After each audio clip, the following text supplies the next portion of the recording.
Good evening, everyone. Welcome to On the Couch. The whole football world is marvelling at Collingwood as they charge into the top two. How have they managed it after a 17th finish last year? We'll try and unravel that tonight. Can anyone stop the Cats? Are the Lions getting it right at the right time? And Big Blue, Harry Mackay, joins us live on the couch with Jonathan Brown, Nick Riewoldt. Boys, 2 games to go. It's getting busy. Yeah, up and about. Did yesterday's game. We did the Carlton game with Eddie Betts, Brisbane-Carlton. Great to watch. I thought Brisbane were a lot better. Much improved, except for that last 20 minutes. Hard flutter in the last 20. Jeez, it was a hard flutter. They've done that to me a few times this year, but a game they had to win, and I think they've been playing some good footy the last couple of weeks. Yeah, I think all the teams that we're talking about as genuine chances, they're starting to get it right at the right time of the year. The Cats, we know. The D's were good, albeit didn't get the result, but they're sharpening the axe of the guns. There's the Cats, but no one's getting it more right than the Collingwood Footy Club. 11 on the bounce would suggest that they're getting it right at the right time. The more and more I see of the Pies, the more and more I think that they are in contention to win it this year. Collingwood win by 4. Collingwood crowd about to go crazy. It's been a winter classic at the MCG. Collingwood win. They're inside the top 8. They overcome the bravest of Gold Coast Suns in a win that might yet define their season. Another Collingwood thriller. If you only watch one team this year, make it Collingwood. An 8th consecutive win, and there could be more glory ahead. There's the siren. Arms in the air. That has gone through. Jamie Elliott has won the game of footy for this famous club. Collingwood again. Again in a close one. The Pies got it done. 10 in a row. Can you believe it? Collingwood are going to win again. It'll be 11 in a row, 15 for the year. And how unlikely it has been. Look at the excitement. Collingwood have got home in another thriller. It is just developing into one of the great footy stories. We're sitting here watching that, the three of us, and we are just laughing. You just can't imagine, or you cannot.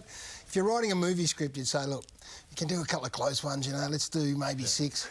Oh, no, let's do 11. And they go, no, come on. And then we're watching it unfold in front of our eyes. So, for the next few minutes, let's try and unravel what most people are doing around the country, saying, how does this happen? How does a team go from 17 and climb their way into the top 2 and have as much self-belief as anyone? You do the blink test, I think, on Collingwood.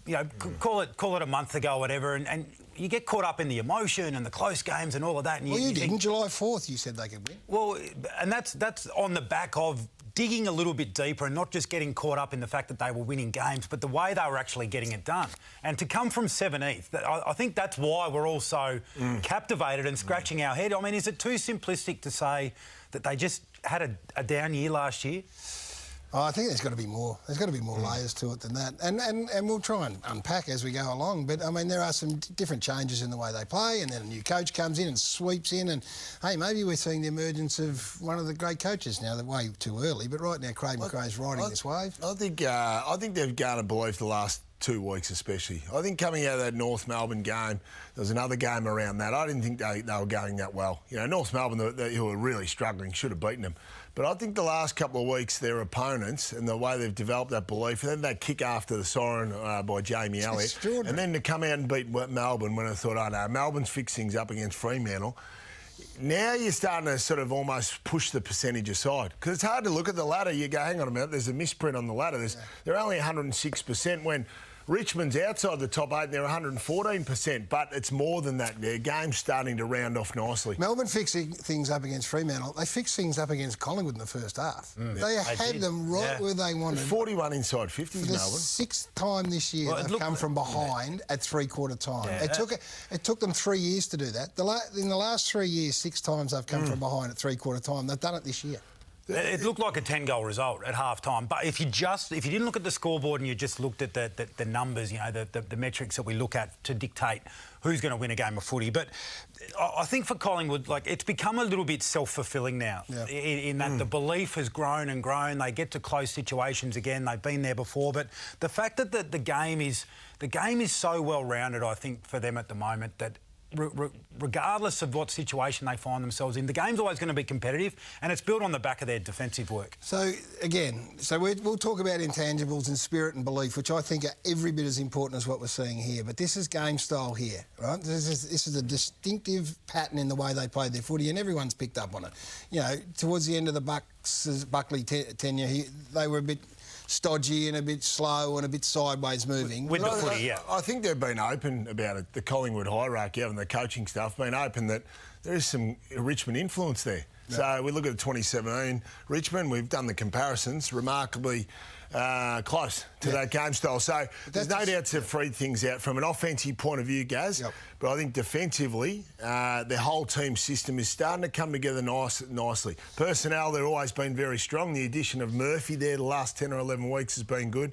But their ability to defend behind the ball, but also put an enormous amount of pressure in around the football has been great. And that's that intangible spirit you speak about. So game style's part of it. And I think a lot of the freeing up of game style, it's not just the way you play, but it frees up your mind as well. But this is the other part, is the actual personnel change. And what they've been able to do, we know there was the publicised fallout with the salary cap stuff and the players they lost, but they've just gotten tremendous value from the players they've actually gone out and recruited over the last few years. So all coaches are salesmen, essentially, aren't they? So they've got to stand up in front of a group and sell something to them, and then what will determine whether or not you're any good is if what you're selling's right, and then if who you're selling to are buying.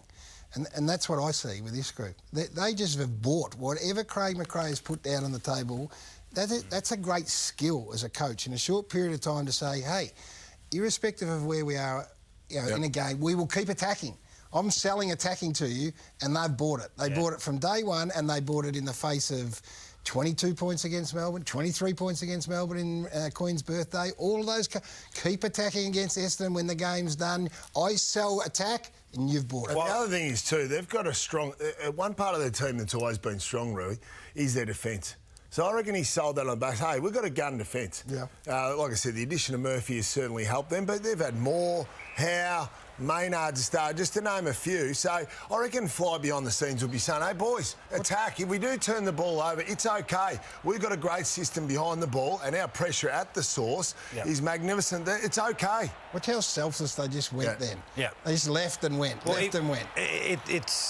It needs to be habitual, because if you have time to stop and think, should I go, should I not, the moment's passed you by. So they didn't get there on any of those plays where they were coming forward, but what they did was they bought time for the roll-around plays. So you saw Dacos at the end. They're the ones coming from off-ball to actually provide the support. Then the change kicks in. That's right. So they kicked 25 points from the back half against Melbourne, which is, their most scores from back half. So all that, what you just see then is they get the numbers back and support. They go manic pressure, which the pressure, that's part of this intangible. Love it.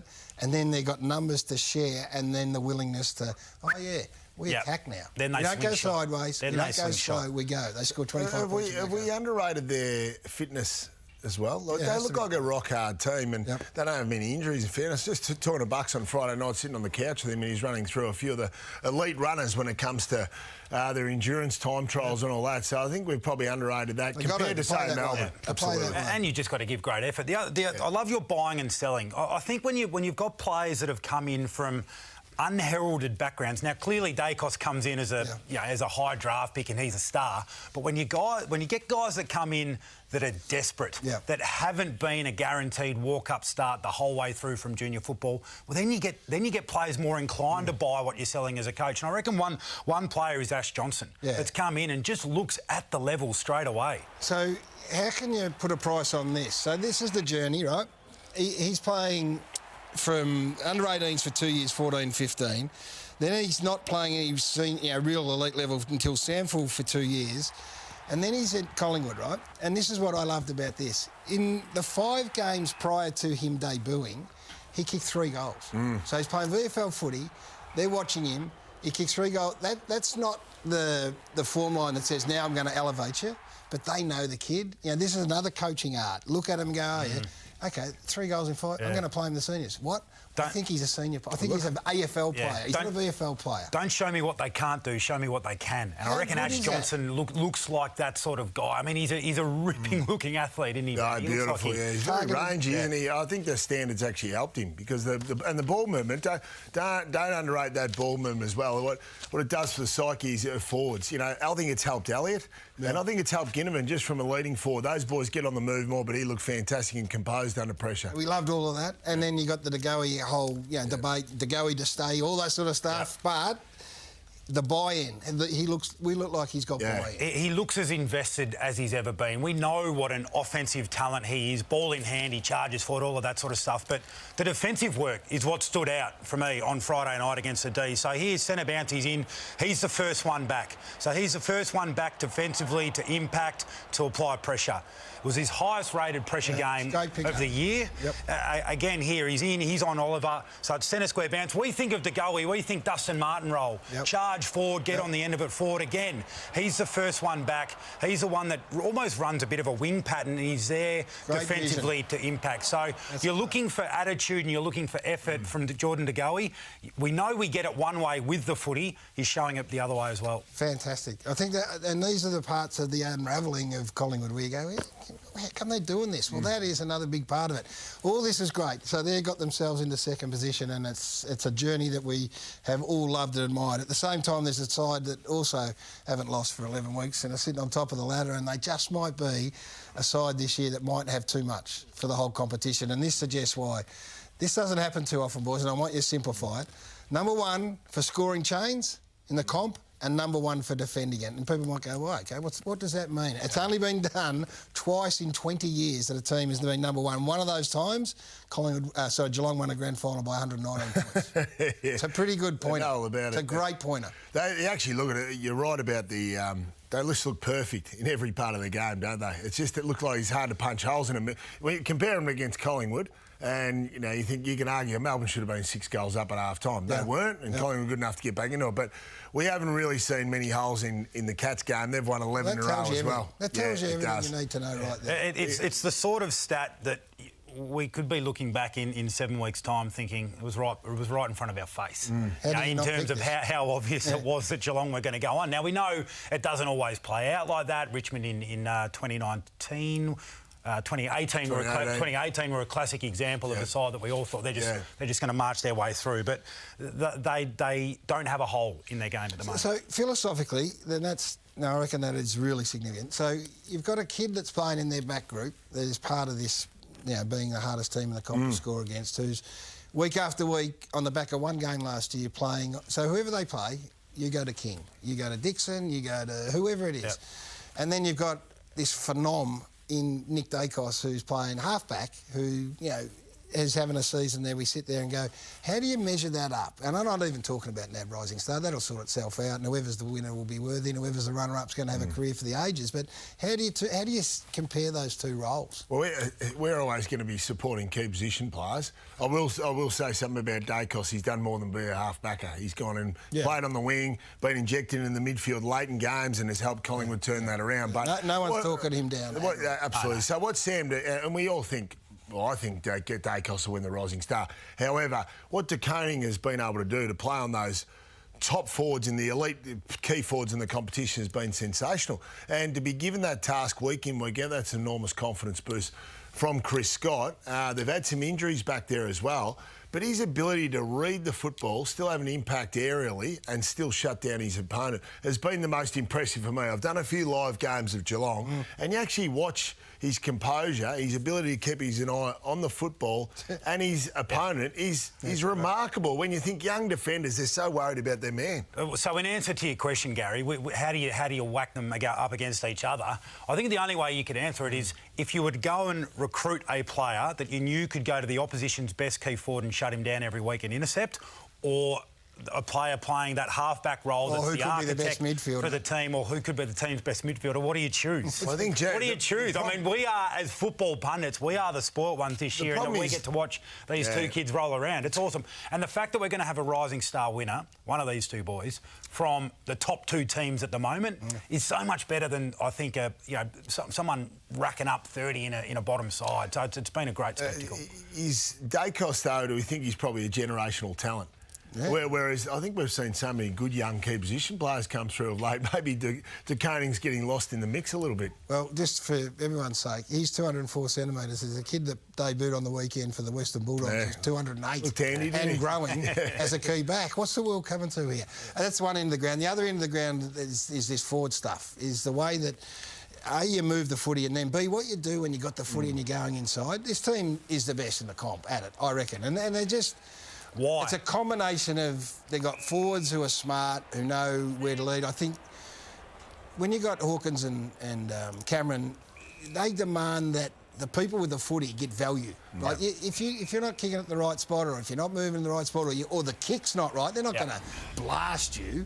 But there's an accountability and a responsibility to get value for your possession. You saw that last week, Gaz, when Tom Hawkins ran the length of the field to give feedback to Tom Stewart. Yeah. I think that was about the way the ball was moving and some of the delivery. But you love, especially when there's two big key forwards who are on the same page and they run to different spots, Rui. That kick from Menangola there was special. What was the same about both of those plays was they brought the ball inside. So if you want to go straight back down the line and blast the football, well, then you're going to go back into density. And that's, I think, an issue, Gary, and you've been on this for a long time, that Melbourne are having is it's a weight of numbers for them. So Geelong win it, they come inside, there's a bit of nuance. Melbourne, there isn't too much nuance in the way they move the footy. It's a good point, and there's an anomaly in there as well, because Collingwood haven't, that may be a little...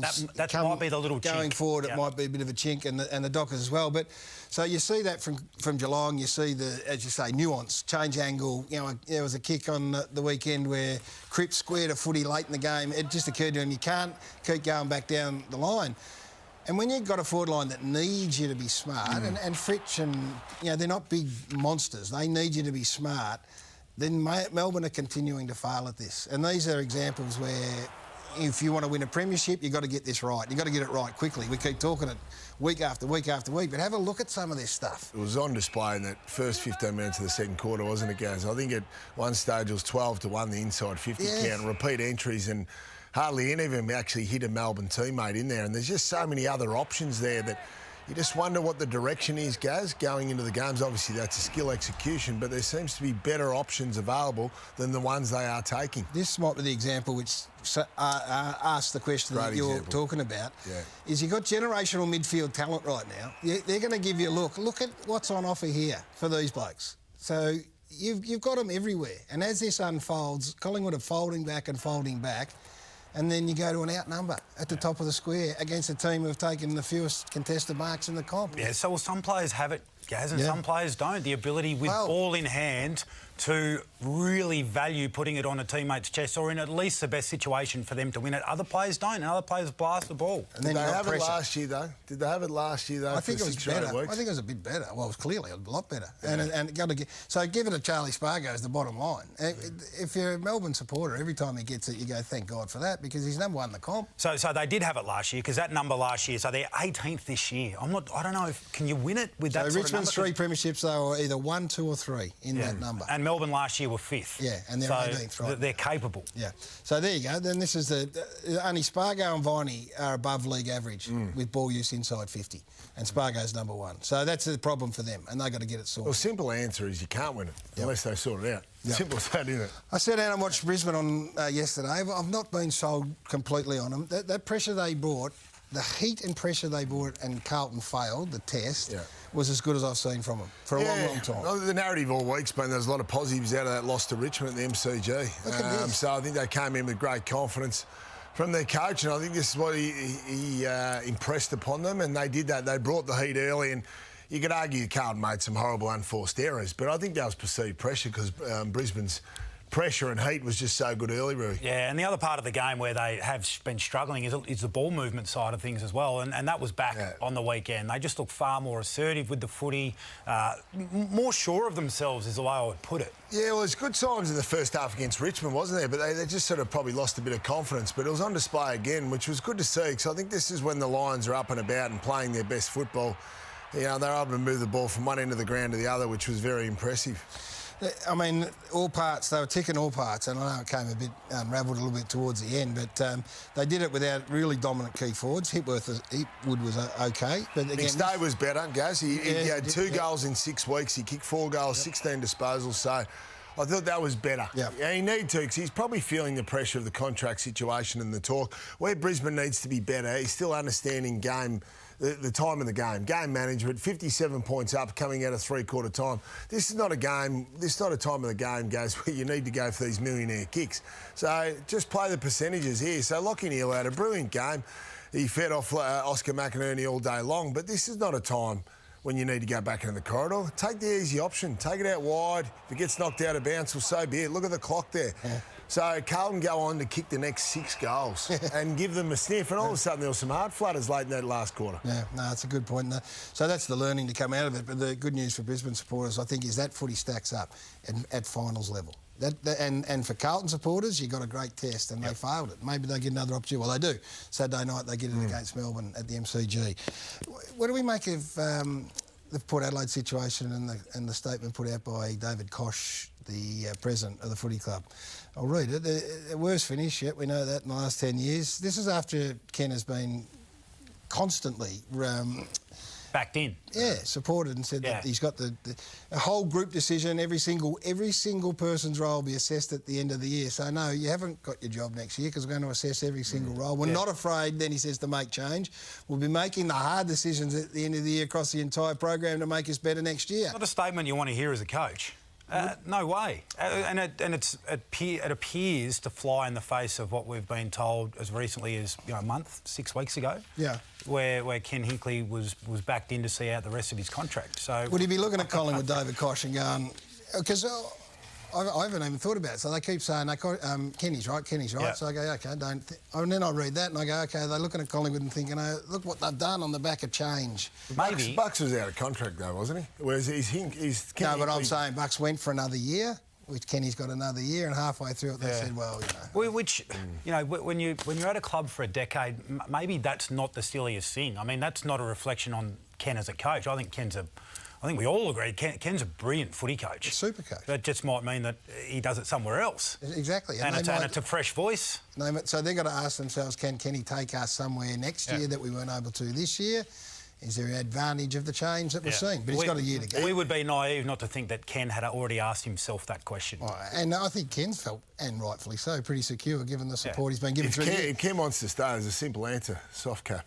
They can't sack him because they're going to put it in the soft cap next year. Patrick Cripps, the MRO, have handed down their findings. They've been given 2 weeks right now. I don't think it's a great surprise, and it won't be a surprise, I don't think, when they appeal this the Willie Rioli situation, and then it's a hold your breath moment, isn't it? Yeah, look, at the end of the day, look, the precedent's been set, I think, for my belief, when Willie Rioli was let off. Yep. With Matty Rowell in round 1, you have to look at what happened this season. I don't think there's been a rule change. So, to me, it looked like Willie Rioli was later and was carted off. Now, yes, you can argue that was a marking contest.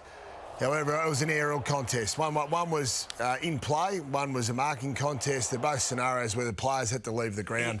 So I don't think Patrick Cripps could do much, and I think that actually looks worse and was let off than the Patrick Cripps situation. Well, whether you're jumping in the air in a marking contest or to intercept the ball from a handball is irrelevant. It has to be irrelevant. So they walk in, you press play on the Willie Rioli tape and you walk out 5 minutes later. That's how it should go down. It absolutely should. And the argument was for Willie Rioli that he couldn't reasonably expect contact in that situation, and obviously had to brace.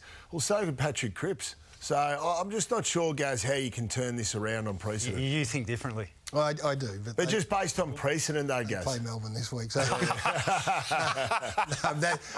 I don't think in this state that we're in this game that we've got, that if that goes unpunished, then we're kidding ourselves. So that means we were kidding ourselves with the Rioli? I think so. Yeah. But you can't But under the rules You can't of the change game, it that's retrospectively. Don't worry, there's been plenty of those throughout. Yeah. Anyway, they will go to appeal and they'll go as hard as they can because their season's on the line, and we wish them well with that. Harry